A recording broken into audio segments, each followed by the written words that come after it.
My fiance blocked me 1 week before our wedding. She said she needed space to think things through.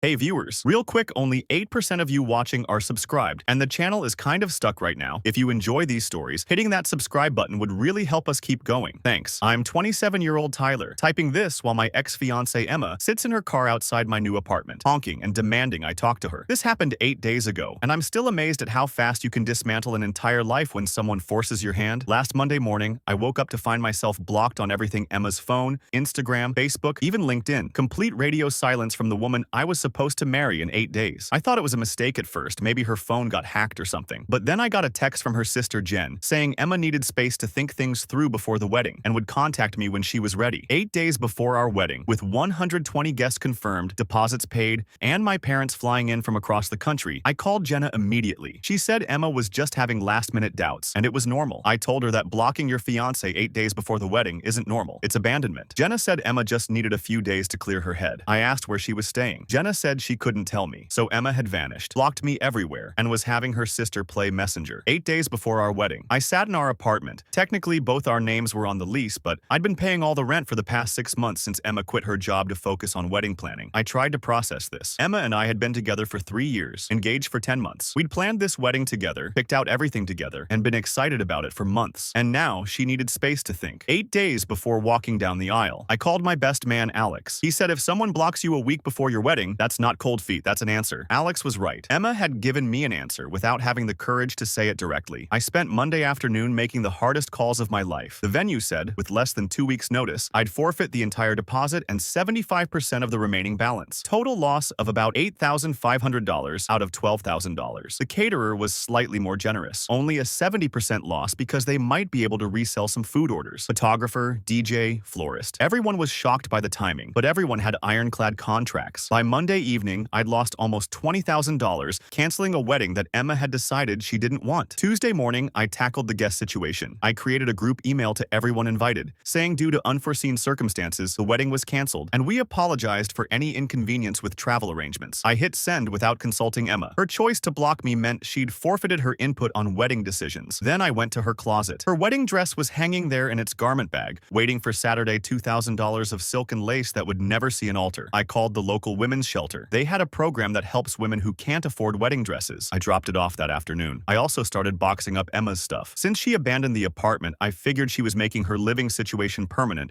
wherever she was hiding. Update 1. Tuesday evening, I called Emma's parents. Her dad was shocked that I'd canceled everything. I explained that Emma had blocked me and disappeared, so I couldn't marry someone who wouldn't even talk to me. He said she was just having pre-wedding nerves. I told him I'd lost $20,000 in cancellation fees, and if Emma was just having nerves, she would have talked to me instead of blocking me and vanishing. He asked about all the guests and family flying in. I said I'd sent a cancellation email that morning. He said this was ridiculous and that Emma loved me. I said if she loved me, she could unblock me and have a conversation. Wednesday morning, I went to the leasing office. Since both names were on the lease, they'd need both parties to agree to modifications to break the lease entirely. I'd be responsible for 3 months' rent as an early termination fee. I was stuck paying for an apartment Emma had abandoned, just like I was stuck paying for a wedding she'd abandoned. Wednesday evening, my phone rang an unknown number. It was Emma. She was upset that I'd canceled our wedding. I said I canceled a wedding that the bride had disappeared from. She said she just needed time to think about everything because marriage was a big step. I pointed out we'd been planning this for 10 months and been together 3 years. Time to think was before picking a dress and sending invitations. She said she got scared and just needed a few days. I asked a few days to do what, figure out if she wanted to marry me, because if that was still a question, she already had her answer. She said we could postpone the wedding. I asked with what money, since I'd lost $20,000 in cancellation fees. She was shocked at the amount. I explained that when you cancel a wedding 6 days before the date, that's what happens. She asked how I could do that without talking to her. I asked how I could talk to someone who blocked me everywhere. She said she just needed space. I said you don't get to have space from me while expecting me to keep our wedding on hold. I asked where she'd been staying. She said with a friend. I asked what friend. She said it didn't matter. I said it mattered because she abandoned our apartment and disappeared. She finally admitted she was staying with her friend Mike. I'd never heard of any Mike in her friend group. I asked how she knew this friend. She said a few months, so she'd been staying with a guy I'd never heard of who she'd known for months while abandoning the 8 days before our wedding. She insisted insisted it wasn't what I thought and that Mike was just helping her figure things out. I asked if she was figuring out whether she wanted to marry me. She said yes. She was confused. I told her we were done. She begged me not to do this and said she wanted to marry me. I asked if she wanted to marry me but needed to move in with another guy to figure that out. She said she didn't move in with him, just staying there temporarily. I hung up. Thursday morning, there was pounding on my door at 7 a.m. Emma was standing there in yesterday's clothes, crying. She said she'd made a mistake and was scared and handled it wrong. I said she was scared, so she moved in with another guy. She insisted she didn't move in with him, just staying there. I pointed out she was staying there while engaged to me. She said she loved me and wanted to fix this. I said if she loved me, she would have talked to me instead of disappearing. She offered counseling. I said counseling doesn't fix someone who abandons their fiancé 8 days before the wedding. Then I told her I donated her wedding dress yesterday. Her face went white. She was shocked and said that dress cost $2,000. I said our wedding cost $20,000 to cancel, and she created both losses when she blocked me and ran away. She said I had no right. I said I had every right. She abandoned the dress when she abandoned me. She left crying. Update 2. 1 week later, the harassment escalated, but it led to the truth coming out. Thanks for the comments. You guys get it. Emma had been showing up at my apartment building every day since Thursday. Building management started getting complaints from other residents about the crying and door pounding. Friday, I had to call building security. They issued a trespass warning and said if she came back, they could call the police. Sunday, Emma's parents showed up. They said I needed to stop this because Emma had been crying for a week. I said I wasn't doing anything to Emma. She was the one showing up uninvited. Her dad said she made a mistake and I couldn't destroy her life over it. I said I didn't destroy her life. She destroyed our relationship when she blocked me and moved in with another guy. Both parents looked shocked. They asked what other guy. I told them about Mike, that Emma had been staying with him while figuring out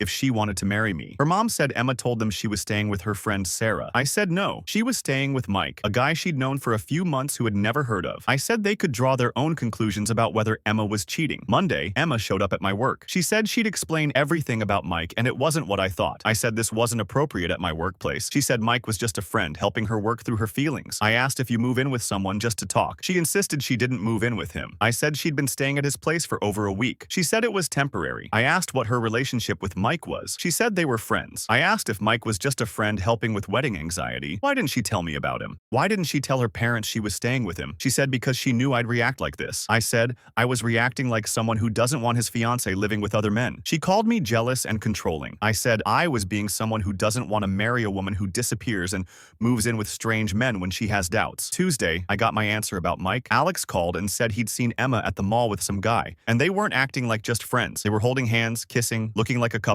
When Emma saw Alex, she looked panicked and ran off with the guy. So Emma hadn't just been staying with Mike, she'd been dating him while engaged to me. Wednesday, I called Emma and told her Alex saw her with Mike yesterday, holding hands and kissing. After some back and forth, she admitted she had feelings for both of us and was trying to figure out what she wanted. So she was dating Mike while engaged to me. I said she was cheating on me with Mike while planning our wedding. She said she wasn't cheating, she was confused. I said she was kissing another man while engaged to me, that's cheating. She said she was going to choose me and that's why she wanted to fix things. I said that's not how engagement works. You don't shop around for better options while planning the wedding. I asked if Mike had proposed. Would she have come back to me? Silence. I asked again if she would have come back if Mike wanted to marry her. She said that wasn't fair. I said that was exactly what I thought. I hung up and blocked her number. Final update. 3 weeks later, the truth came out completely, and the ending was more satisfying than I could have imagined. Last Thursday, Jenna called and said she owed me an apology. She'd found out the truth about Emma and Mike. Emma had been dating him for 4 months since February and was planning to call off the wedding to be with him. 4 months, Emma had been cheating on me for a third of our engagement. Jenna said Emma had been telling everyone that I overreacted and canceled the wedding over nothing, but it wasn't nothing. She was cheating. Mike had called Jenna to explain what really happened. According to Mike, Emma told him she was going to break up with me after Christmas, then kept pushing it back first after Valentine's Day, then after wedding planning was done, then right before the wedding. Jenna thought Emma was planning to dump me at the altar and use the wedding as her final test to see if she wanted to marry me or be with Mike. I asked why Mike called Jenna. She said because Emma had been lying to him too. She told Mike that we broke up months ago and the wedding was just something she couldn't get out of. When Mike found out I didn't even know about him, he got angry and dumped her, so Emma lost both of us. She moved back in with her parents and was telling everyone she was heartbroken because both her boyfriend and fiancé abandoned her when she needed support. Monday, I got a text from Mike asking to talk. I called him out of curiosity. He apologized and said he had no idea Emma was still engaged to me when they started dating. She told him we broke up after Christmas, but she couldn't cancel the wedding because her parents had paid for everything. I told him we were living together until she blocked me and disappeared. He said Emma told told him we were just roommates finishing out a lease. They'd been dating since February, and Emma said we were just roommates. Mike said when Jenna called asking where Emma was staying and mentioned Emma's fiancé was looking for her. That's when he realized I didn't know about him. He confronted Emma, and she admitted she'd been lying to both of us, saying she was trying to figure out her feelings without hurting anyone. Mike told her that wasn't figuring out feelings, that was manipulation. When Emma cried and begged him not to tell me, saying if he really loved her, he'd keep her secret until she could handle things properly. That's when he realized he was dating someone who thought love meant helping her lie and cheat. Tuesday, Emma's mom called to apologize. She said they found out about Mike and the lying, and Emma had been cheating for months. She said they were horrified and embarrassed, and that Emma destroyed something beautiful because she was selfish. She said Emma was depressed and angry, claiming everyone abandoned her when she needed support. Her mom said they knew Emma had abandoned me first, and I handled everything with more class than Emma deserved. Wednesday, I got one final text from Emma saying she knew I hated her, but she wanted me to know she really did love me. She just got confused and made terrible choices. I didn't respond. Alex said she was still trying to manipulate me, saying she really loved me but got confused, which was just another way of saying she wanted to have her cake and eat it too. I'm doing great. I kept the studio apartment and love living alone, saving money, focusing on work, rediscovering hobbies I'd neglected, and started dating again last month. I met a woman named Jessica at a friend's barbecue. When I told her about Emma on our third date, she said Emma was planning to test me against another guy at my own wedding. That's not love. That's torture. No drama, no defensiveness, just a clear understanding that what Emma did was wrong. The best part about this whole experience, I learned that when someone blocks you and disappears, sometimes the best response is to take them at their word and move on. Emma thought she could have two relationships running simultaneously and then choose whichever worked out better. She thought I'd wait around while she figured out her feelings with another man. Instead, I chose myself. I protected my finances, my sanity, and my self-respect. Emma blocked me 8 days before our wedding to explore her options. I took that as her choice and made mine. 3 weeks later, she'd lost both relationships and had to move back in with her parents. Meanwhile, I'm happier than I've been in months. Best blocked contact ever.